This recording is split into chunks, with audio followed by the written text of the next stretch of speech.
안녕하세요. 블릭스톤 H입니다. 자, 오늘은 우리 모두 탐정이 되어서 계량경제학에서 가장 흔하면서도 아주 위험한 오류, 바로 이 누락 변수편이라는 사건을 한번 파헤쳐 보겠습니다. 본격적인 수사에 들어가기 전에 제 학생 중 한 명이 가져온 아주 흥미로운 사건 파일부터 한번 들여다보죠. 이게 오늘 이야기의 완벽한 시작점이 될 겁니다. 교수님, 제가 1인당 GMP가 영야 사망률에 어떤 영향을 주는지 회귀 분석을 돌려봤는데요. 결과가 좀 이상해요. 1인당 GMP가 1달러 오를 때 영아 사망률이 고작 0.01명 줄어든다고 나오는데, 아니 효과가 이렇게 작을 수가 있나요? 뭔가 잘못된 것 같아요. 아주 예리한 질문이에요. 네, 학생의 직감이 맞았습니다. 뭔가 단단히 잘못됐죠. 그리고 그건 바로 현장의 모습을 드러내지 않은 숨겨진 용의자가 있다는 강력한 증거입니다. 자, 화면을 한번 보실까요? 왼쪽이 바로 우리가 봤어야 할 진실, 즉 모든 관련 변수가 포함된 진짜 모형입니다. 그런데 오른쪽은 우리가 실제로 분석해버린 모형이죠. 어때요? 퍼즐의 아주 중요한 조각, 바로 X3가 감쪽같이 사라져 있습니다.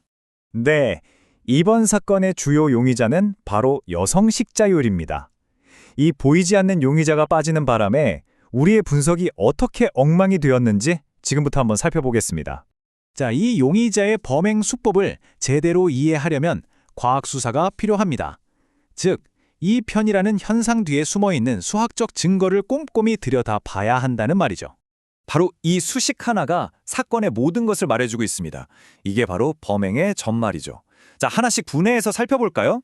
우선 여기 B2가 있습니다. 이게 바로 우리가 그토록 찾아 헤매던 진실입니다.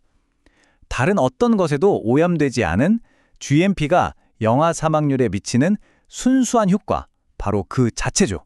그리고 문제가 되는 부분이 바로 이 두 번째 항입니다. 이게 바로 편의의 정체죠. 우리 분석 결과를 오염시키는 일종의 독성 물질이라고 생각하시면 이해가 쉬울 겁니다. 여기서 아주 중요한 점이 있습니다. 이 오염은 아무 때나 발생하는 게 아니에요. 딱 두 가지 조건이 모두 충족될 때만 벌어집니다. 첫째, 빠진 그 변수가 결과에 실제로 영향을 줘야 하고요. 둘째, 그 빠진 변수가 우리가 분석에 포함시킨 다른 변수와 서로 관련이 있어야만 합니다.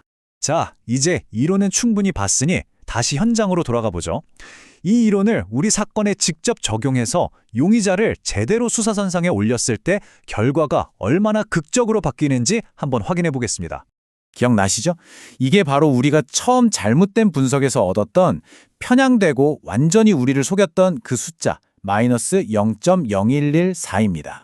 와, 세상에! 보세요. 오른쪽 모델처럼 여성 식자율을 FRR을 추가했더니 1인당 GMP, PGMP의 개수가 마이너스 0.0114에서 마이너스 0.0056으로 거의 절반이나 줄었어요. 바로 그거예요. 그 차이.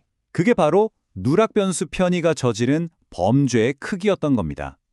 우리가 여성 식자율의 효과를 무시해버리니까 그 효과의 상당 부분이 엉뚱하게도 GMP의 공로인 것처럼 둔갑했던 거죠. 이제야 비로소 우리는 각 변수의 진짜 영향력을 제대로 보게 된 겁니다. 자, 이 그림을 보시면 그 이유가 한눈에 들어올 겁니다. 한번 보세요. 여성 식자율은 당연히 영아 사망률을 직접적으로 낮추는 효과가 있죠. 그런데 동시에 여성 식자율이 높은 나라는 1인당 GMP도 높은 경향이 있습니다. 이 두 변수 사이의 은밀한 관계를 우리가 무시하고 GMP만 분석에 넣으니까 컴퓨터는 여성 식자율이 영아 사망률을 낮추는 효과의 일부를 GMP가 한 일인 것처럼 착각해버리는 겁니다. 이걸 바로 교란 효과라고 부릅니다. 그래서 진짜 중요한 점은 이게 그냥 교과서에나 나오는 학문적인 실수가 아니라는 사실입니다. 현실 세계에서 아주 심각한 결과를 낳을 수 있다는 거죠. 이렇게 편향된 모형은 그야말로 파괴의 흔적을 남깁니다. 우리 사례처럼 엉터리 개수값을 얻게 되고 결국 GNP만 높이면 영아 사망률 문제는 저절로 해결될 거야 라는 식의 완전히 잘못된 결론에 도달하게 되죠. 만약 이걸 바탕으로 정책을 만든다면 어떻게 될까요? 엄청난 돈과 노력을 엉뚱한 곳에 쏟아붓게 될 수도 있습니다. 당연히 연구 전체의 신뢰도는 바닥으로 떨어지고요. 자, 그럼 이번 수사를 통해 우리가 배운 핵심적인 교훈들을 한번 정리해 보겠습니다. 이 교훈들을 꼭 기억해 주세요. 정말 사소해 보이는 변수 하나를 빼먹는 것이 결과를 완전히 뒤바꿀 수 있다는 것, 그리고 이 편이라는 것은 명확한 수학적 원인에 의해 발생한다는 사실을요. 결국 진실을 찾아내는 유일한 방법은 이론에 근거해서 신중하게, 그리고 또 엄격하게 모형을 만드는 것뿐입니다. 마지막으로 여러분께 질문 하나를 남기면서 마무리하겠습니다.